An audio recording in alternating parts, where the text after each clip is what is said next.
ব্যাপারটা তাহলে কি করে তাহলে বোঝা যাবে এইভাবেই। ধরো তার প্রথমে দেখতে হবে তার জন্মছকে বিয়ের প্রমিস আছে কি না।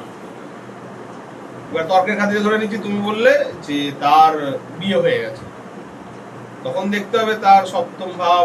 বিয়ে ক্ষেত্রে দেখতে হলে আমরা দু তিনটে জিনিস দেখি। বিবাহ কারক গ্রহ হচ্ছে শুক্র, ন্যাচারাল বিবাহ। শুক্রের দশা কি সে আদৌ পার করে এসছে? শুক্র কোনোভাবে অ্যাপ্লিকেশন হলে কিন্তু হবে না, পীড়িত হলে কিন্তু হবে না, তখন কিন্তু বিয়েতে প্রবলেম তৈরি হবে। শুক্র যদি অ্যাপ্লিকেশনে পড়ে যায় কেতু দ্বারা, কিছু ক্ষেত্রে রাহু দ্বারা, শনি দ্বারা, শনি শুক্র যোগ এমনি খুবের যোগ ভালো, বিয়ের পরে আস্তে আস্তে গ্র্যাজুয়ালি উন্নতি হয়।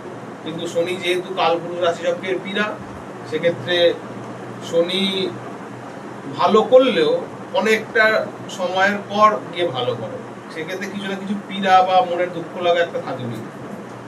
আর শুক্রের সঙ্গে শুক্র যেহেতু, শুক্র হচ্ছে আমাদের হরমোনাল গ্ল্যান্ড আছে, সেখানেও কিছু প্রবলেম তৈরি করতে পারে। এইবারে তার শুক্রের দশা আদৌ গেছে কিনা।